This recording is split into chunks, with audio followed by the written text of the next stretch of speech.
Salam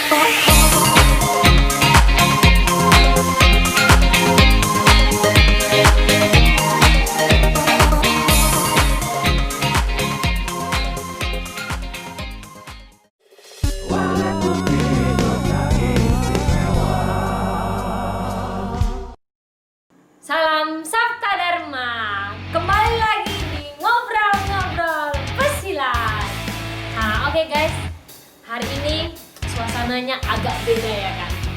Kita di sini berada di Sekretariat Balai Putih. Nah, di sini kita lihat ya banyak senjata-senjata ya.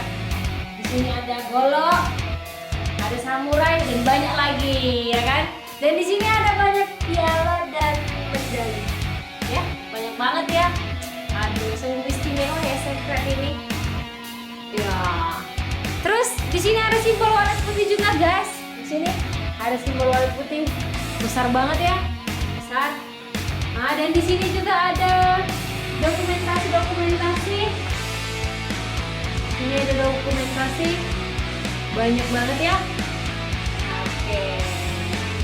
Dan apakah kalian tahu hari ini siapa yang akan kita kepoin? Pastinya penasaran ya kan? Inilah dia.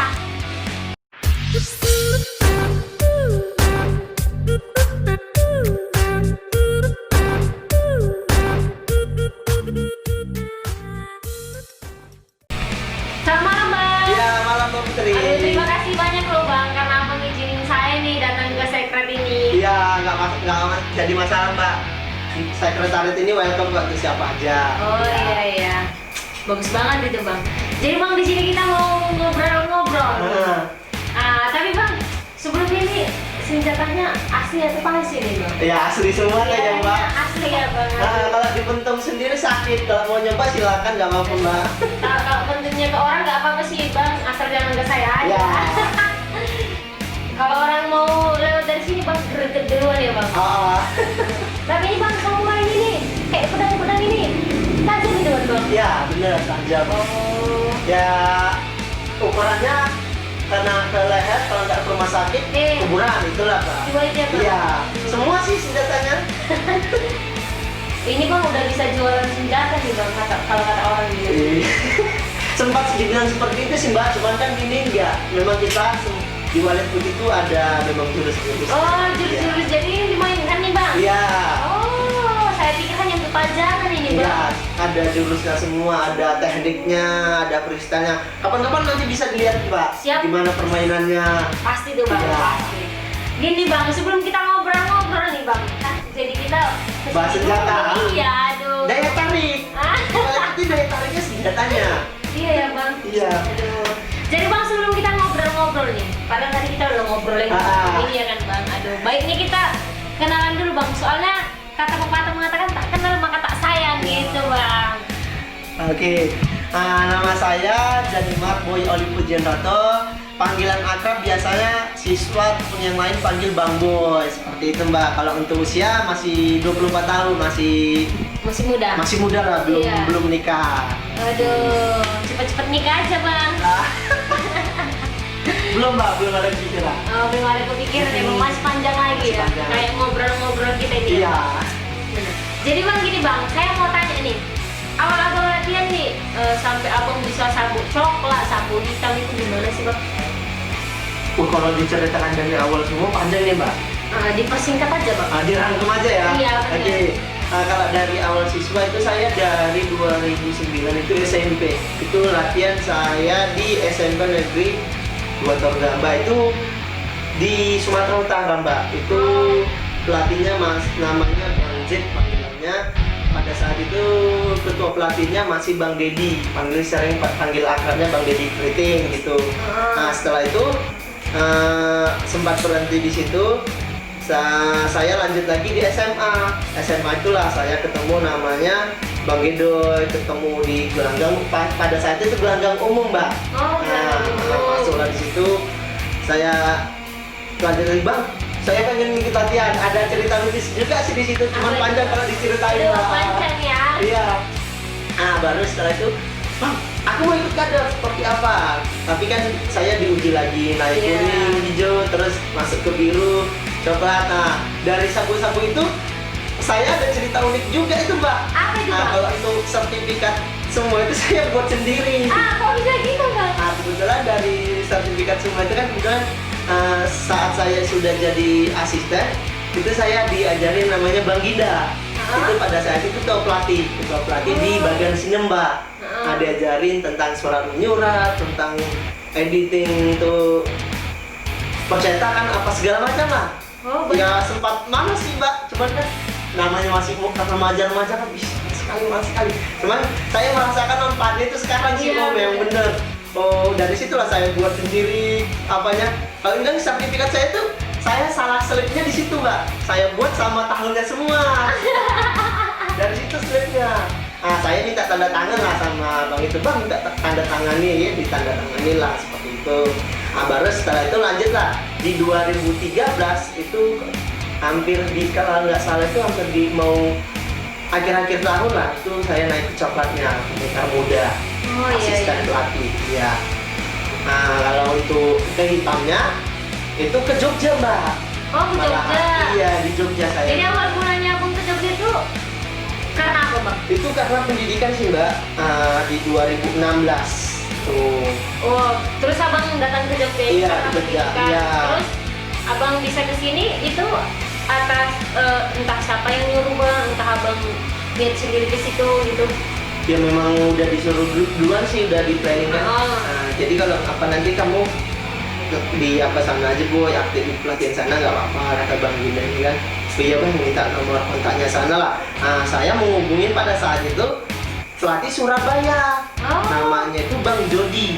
Dari Bang Jody itulah saya minta kontak di Jogja ini yang diberi, yang dikasih itu nomornya Bang Aliasan. Disitulah saya ketemu, ngobrol panjang lebar. Disitulah udah besok kamu datang aja latihan. Udah besoknya saya datang gitu. Berarti karena pendidikan terus Abang memang benar-benar kesini untuk melatih juga ya Bang? Iya. Jadi Bang, semenjak Abang di Jogja ini pengembangan di Jogja ini apa sih Bang? Kalau untuk pengembangan panjang Mbak, awalnya itu saya kan masih pertama saya datang kemarin itu Jogja itu masih gabung semua, belum ada bagi apa namanya wilayahnya, ada yang Bantul, Kulon Progo, Sleman, Kodia, dan Gunung Kidul belum dibagi seperti itu, masih gabung semua jadi satu. Waktu itu pada saat itu sekretariatnya itu di daerah Kodia, itu di Kuaron, di Wirobrajan kan Mbak. Saya datang di situ lah, udah pengembangan ikut. Ada kesulitan juga sih di situ. Saya kan tergolong orang baru pada saat itu. Iya benar. Pas awal situ ada posisi rapat CDI lah pelatih. Ada senioran marah ya kan, kena tegur ya kan. Tegurnya itu aku kok kali di sini gitu. Saya dalam wajar sih Mbak, seorang pimpinan marah ke anggota karena istilahnya kerjanya mungkin nggak becus atau lalai dalam tugasnya, kan wajar sih Mbak. Pada saat itu memang posisi di Jogja ini lagi menurun drastis gitulah, seperti itu di 2016 itulah Mbak. 2016 itu saya inisiatif sendiri lah bersama Mbak Bunga, ada seorang asisten juga dulu, cari gelanggang, pergi bareng kami, ada beberapa gelanggang atau bukan, cuman kan yang diambil itu serius itu satu gelanggang, itu SDY Peti namanya. Bukan makanan loh Mbak, bukan petik, kawannya jengkol. Iya bener banget, enak gitu Bang soalnya. Iya, dari situ lah, karena nggak bisa diambil semua, karena kan kebetulan saya ada pelatihan khusus nih Mbak di Bantul, itu nggak boleh diganggu juga waktu saya kan. Adalah bagi tugas seperti itu. Ya saya sarankan sama Mbak Bunga itu semua sepenuhnya gelanggang itu. Berarti langsung Abang aktif gitu ya Bang? Iya. Nggak nunda juga ya. Jadi selama Abang tugas di Jogja, gimana nih Bang perjalanan tugas Abang di Jogja itu? Coba diceritain gitu Bang. Panjang ya. Ini cerita detail itu gimana? Agak detail tapi diringkas. Gimana sih Bang kalau kita disuruh guru kita ya kan? Siap. Jadi dari di situ kan masih gabung di provinsi. Setelah itu udah adalah pembagian. Abang dengar isu-isu di Bantul itu kan ada kebetulan ketua pelatihnya itu Bang Bambang Surya Purnomo. Oh, Bang Bambang. Iya. Kebetulan di situ saya dengar kabar juga redup. Karena kan ya mungkin kurang personil atau apa. Saya pindah ke sana lah Bandung. bareng Mbak Bunga sama ada senioran juga di situ ada kakak senioran kan. Di situlah kami pengembangan, cari gelanggang, cari pengobatan massal, gelanggang senam, terbuka semua Mbak. Berjalan dengan lancar semua, istilahnya nggak ada kendala sih. Ya karena di situ ada antara tantangan sama antara apa juga, karena pada saat itu koordinator itu berkunjung di sekretariat kami yang di Bantul. Itu masih di Palbapang. Nah jadi target kamu di Bantul ini berapa gelanggang lo? Mas Bambang nanya saya kan? Iya. Baru saya nyetul itu 10 atau 15 gitu. Iya. Sekian Bang, 15 kalau nggak salah Mbak. Iya kalau nggak salah ini ya, 15 Bang. Dalam jangka berapa?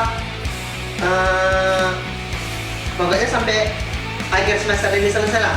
Dari situ naik memang nggak drastis. Terpenuhi ya, Bang? Terpenuhi semua. Bagus banget. Dari situ gelanggang dibantu banyak, siswanya juga banyak. Sempat naik terus ikut event prestasi. Dulu itu event prestasi awalnya juga itu siswanya Mbak Indah, itu gerakan baru sih buat kita. Itu kalau nggak salah itu namanya siswa itu Padia. Iya, pada saat itu siswa yang berbakat lah itu dibilang di memang belum Mbak, belum beruntung, belum bisa lanjut ke selanjutnya karena kan waktunya juga mepet gitulah. Itu sampai Bantul itu aja, setelah itu baru saya pindah lah ke Sleman ini seperti itu. Ya, sebelum Sleman ini juga saya mau buka di Kulon Progo Mbak. Jadi di Kulon Progo itu saya yang ngurus keipsiannya lah. Dari itu saya ajukan surat menyuruhnya dan dibandingin Sleman, cuman saya kan dibantu sama rekan-rekan yang lain. Dan minta bantuan juga dari Sumatera, dari bagian Senemba, dan namanya pelatih Ade Irwanto. Terus itulah saya bawa kemari untuk bantu. Bawa juga. Iya. Itulah saya buka, saya ajukan, keluar surat izinnya, baru saya laporan. Laporan. Iya, laporannya telat belakang. Ya antisipasi juga karena kan kalau laporan duluan, saya kebetulan masih junior di situ. Otomatis dilarang kan, Mbak. Dibilang ngeyel lah kan. Cari yang penting wali putih kembang, udah buka dulu. Udah jadi kan udah laporan. Nah setelah itulah baru rapat, ya udahlah gitu. Kebetulan ada dukungan juga dari ketua dewan pendekat itu. Ya untungnya saya di situ. Bagus juga ya Bang. Iya. Walaupun ngeyel, tapi kan untuk yang baik iya, ya. Untuk kemajuan. Makanya sebenarnya sih untuk kemajuan itu harus berani sih Mbak. Gitu. Iya. Berani dan bertanggung jawab sih Bang. Iya benar banget. Jadi Bang, caranya apa untuk memperluas perkembangan kayak di Jogja ini gimana Bang? Terutama gelanggang Mbak. Dari gelanggang itu saya nyari kader. Kebetulan kan gelanggang saya pertama kali itu di Stikas Akbite juga ada kan. Situ ada mahasiswa. Itu kuliahannya kan Bang? Iya. Aduh, bagus. Jadi mahasiswa itu ada saya suruh latihan tambahan di sekretariat deh. Awalnya seperti itu. Siapa tahu kamu beruntung jadi pelatih, banyak rame latihan di situ. Terus ada pada saat itu ada juga kader-kader yang lain. Kader saya juga ke kota ada Hari banyak lagi lah si Sultan pas kami itu mendidiknya itu di waktu di Bantul. Nah ternyata dari situ ya namanya pun anak perantauan kan. Iya benar. Iya, yang jadi itu cuma dua itu, Arif sama Pak Hari itu. Wah, kok sedikit sekali Bang? Iya, ya namanya pun dalam dalam air Apa Bang? air kotor itu yang tersaring yang yang bersih itu sedikit banget ya. Banyak ya. Bener banget. Oh jadi itu perkembangannya ya Bang? Iya. Perkembangan. Jadi Bang kalau kegiatan atau gebrakan apa aja yang dilakukan untuk pengembangan gitu? Kalau gebrakan sih kita lebih banyaknya promosi. Oh promosi. Misalnya contoh kayak apa Bang? kita melakukan peragaan, mengadakan kegiatan penggalangan dana sosial, latihan di pantai, senam di pantai Mas. senam di alun-alun dan yang lain-lain. Itu ya berkat bantuan juga sih dari ada kakak senioran dan ada penanggung